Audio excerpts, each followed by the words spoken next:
ॐ भूर्भुवः स्वः तत्सवितुर्वरेण्यं भर्गो देवस्य धीमहि धियो यो नः प्रचोदयात्। ॐ शान्ति शान्ति शान्तिः। नमस्ते मेरे प्यारे दोस्तों, ये वीडियो मैं भगवान आदि शंकराचार्य की प्रसिद्ध आध्यात्मिक ग्रंथ आत्मबोध के ऊपर बना रहा हूँ। पहले काल में लोग भगवान की आराधना करते थे, उनके मन बुद्धि चित्त शुद्ध होते थे, शीघ्र ही अध्यात्म उन्नति में वो अग्रसर हो जाते थे। पर समय बीतता गया, लोगों के मन बुद्धि चित्त में अनेक प्रकार के दोष आते गए और भगवान की ओर से लोग विमुख होते चले गए। इसी बात को ध्यान में रखते हुए आदि शंकराचार्य ने इस ग्रंथ की रचना की है ताकि लोग भगवान की ओर अग्रसर हो जाएं। पहले श्लोक से हम शुरू करते हैं। तपोभि अक्षिन पापानां शांतानां वीतरागिणां मुमुक्षूणां अपेक्षो यत्तात्मबोधो विधीयते। तपस्या करते करते अर्थात अनेक प्रकार के कठिन व्रत आदि करने से जिनके अंतःकरण से राग द्वेष आदि दूर हो गए हैं और पापों का नाश हो गया है, जिनकी चित्त की वृत्तियां शांत हो गई हैं, भोग वासनाओं का भी नाश हो गया है, जो जन्म मरण आदि बंधनों से मुक्त होकर मोक्ष चाहते हैं, ऐसे पुरुषों के लिए ही यह आत्मबोध नामक ग्रंथ बनाया गया है। शंका समाधान। सब शास्त्रों में जप तप आदि से भी मोक्ष होना लिखा है, यहाँ केवल आत्मज्ञान से ही मोक्ष का उल्लेख क्यों है? हिंदू धर्म में अनेक प्रकार की साधनाओं से, अनेक प्रकार के योग से भगवत प्राप्ति के उपाय बताए गए हैं। तो शंका उत्पन्न होती है, आदि शंकराचार्य ने आत्मज्ञान से ही मोक्ष प्राप्ति का साधन क्यों बतलाया गया है? अगले मंत्र में इस शंका का समाधान मिलता है। दूसरा श्लोक। बोधो अन्य साधनभ्यो ही साक्षान्मोक्ष साधनम पाक्ष बहि वज्ञानम बिना मोक्षोन सिद्धयति।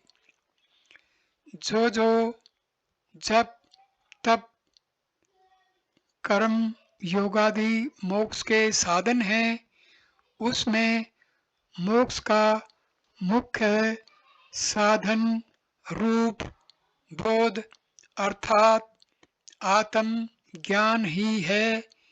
जैसे पाक बनाने में बर्तन लकड़ी, जल इत्यादि की आवश्यकता पड़ती है, किंतु पाक में मुख्य कारण अग्नि ही है और जो अन्य कारण हैं वे सहकारी कारण हैं। अतएव ज्ञान के बिना मोक्ष की प्राप्ति नहीं हो सकती। यहाँ श्रुति प्रमाण है, जैसे ज्ञानादेव तु केवल्यम ऋते ज्ञानान मुक्ति ही, अर्थात ज्ञान के बिना मुक्ति नहीं होती है और अन्य जो उपासना आदि कर्म हैं वे केवल अंतःकरण की शुद्धि के लिए हैं। जैसे स्मृति में लिखा है कि तमसा कलमशम हंति विद्यामृत मश्नुते, अर्थात तप से अंतःकरण का कलमश दूर होता है और विद्या से मोक्ष की प्राप्ति होती है। शंका: राजा विधे आदि तो श्रेष्ठ कर्मों से ही उच्च गति को प्राप्त हो गए, इसलिए श्रेष्ठ कर्म करने से जब अज्ञान का नाश हो जाता है तब स्वयं मुक्ति हो जाएगी। फिर ज्ञान से अज्ञान का नाश मानना निरर्थक है। इस शंका का समाधान तीसरे श्लोक में मिलता है। तीसरा श्लोक: अविरोधितया करम न विद्याम विनिर्वयेत् विद्या विद्याम निहितेव तेजस्ति संघवतः। कर्म और अविद्या परस्पर एक दूसरे के विरोधी नहीं हैं, इसलिए कर्म अविद्या को दूर करने में किसी तरह समर्थ नहीं है, किंतु अविद्या और अविद्या आपस में एक दूसरे विद्या और अविद्या आपस में एक दूसरे के विरोधी हैं। सूत्राम जब प्रकाश का उदय होता है तब अंधकार का नाश हो जाता है, उसी तरह विद्या अविद्या को दूर करने में समर्थ है। विद्या जैसे शुद्ध मुक्ति स्वरूप हूँ, यह शुद्ध ज्ञान मैं सुखी हूँ, मैं दुखी हूँ इत्यादि अविद्या को नष्ट कर देता है। चौथा श्लोक: प्रीछिन् इव्याज्ञानात्वेनाशेन केवलः स्वयं प्रकाशते हय्यात्मा मेघापायम शुभानिम। अखंड सूर्य मंडल मेघमाला अर्थात बादलों के समूह से आच्छादित हो जाता है, तब उसकी ज्योति जिस तरह जगह जगह बादलों के छिद्रों में से प्रकाशित होती है और जब धीरे धीरे हट जाता है तब सूर्य मंडल का पूर्ण प्रकाश हो जाता है। इसी तरह जीव इस अविद्या रूप देह में घिरा रहता है तब तक अखंड आत्म तत्व का ज्ञान नहीं होता और जब अविद्या दूर हो जाती है तब स्वयं ही प्रकाशवान ब्रह्म रूप प्रतीत होने लगता है। शंका: अज्ञान के नष्ट होने पर आत्मा का अद्वितीय होना सिद्ध नहीं होता, क्योंकि अज्ञान को नाश करने वाली वृत्ति का जब ज्ञान होगा तब द्वैत की सिद्धि होगी। अगले 5वें श्लोक में इस शंका का समाधान मिलता है। 5वां श्लोक। अज्ञान कलुषम जीवम ज्ञानाभ्यासुद्धि निर्मलम कृत्वा ज्ञानम स्वयं निश्चय जलम कत्करेणुत। जैसे निर्मली बूटी गंदले जल को शुद्ध करके आप भी नष्ट हो जाती है, वैसे ही मैं कर्ता नहीं हूँ, मैं भोक्ता नहीं हूँ, मैं सच्चिदानंद ब्रह्म हूँ। इस प्रकार का ज्ञान मैं करता हूँ, मैं भोगता हूँ, इस अज्ञान से मलिन जो जीवात्मा है उसको निर्मल करके आप भी नष्ट हो जाता है। जो कदाचित यह कहो कि संसार तो साक्षात दिखता हुआ सत्य प्रतीत होता है, तो ब्रह्म की अद्वैतता किस प्रकार सिद्ध हो सकती है? इस शंका का समाधान करते हैं। इसका समाधान 6ठे श्लोक में मिलता है। 6ठा श्लोक। संसार सोपन तुल्यो ही राग द्वेषादि संकुलः सब काले सत्वद भाति प्रबोधे सत्वेद भवत। राग द्वेष आदि से व्याप्त यह संसार स्वप्न के तुल्य है, क्योंकि स्वप्न के समय की जो अवस्था है वह स्वप्न काल में ही सत्य सी दिखती है, किंतु जब प्रबोध होता है अर्थात जागृत अवस्था का आरंभ होता है, तब आत्मा और ब्रह्म की एकता के ज्ञान के पीछे एक क्षण में असत्य दिखने लगता है। अतएव मिथ्या जगत से आत्मा की अद्वैतता में हानि नहीं हो सकती है। जो कदाचित यह कहो कि जब संसार यथार्थ में मिथ्या ही है, तो सत्य और असत्य कब तक और किस प्रकार प्रतीत होता है? इसका समाधान 7वें श्लोक में मिलता है। 7वां श्लोक। तावत् सत्यम जगद भाति शुक्तिकारजतम यथा यावन्न ज्ञायते ब्रह्म सर्वाधिष्ठान मद्वयम्। जैसे जब तक यह ज्ञान नहीं होता है कि यह नील पृष्ठ वाली त्रिकोणाकार सीपी है, तभी तक सीपी का रजत चांदी सत्य सा दिखता है। उसी प्रकार जब तक सबके अधिष्ठान अद्वैत ब्रह्म का ज्ञान नहीं होता है, तभी तक यह संसार सत्य दिखता है और उसके पीछे तो मिथ्या ही प्रतीत होने लगती है।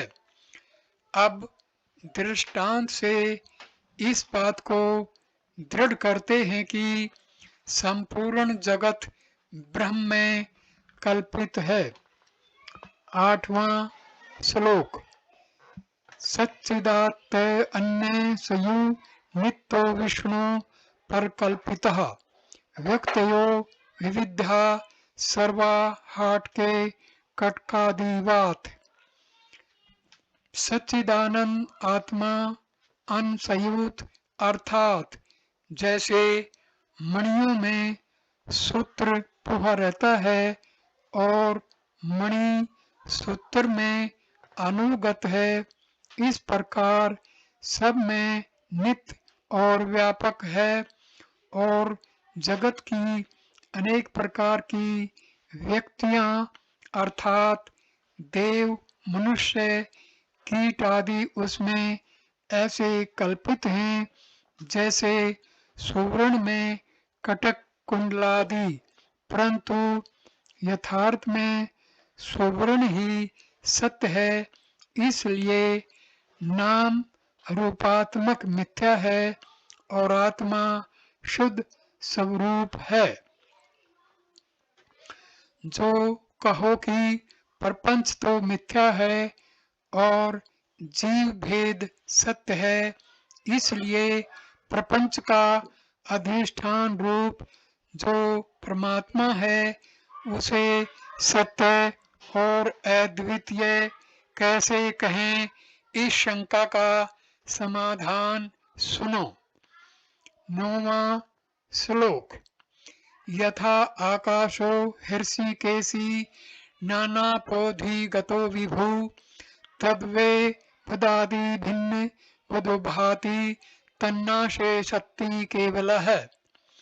जैसे आकाश तो व्यापक रूप है किंतु घटकादि उपाधियों में प्राप्त होने से उसी उपाधि के भेद से घटकादि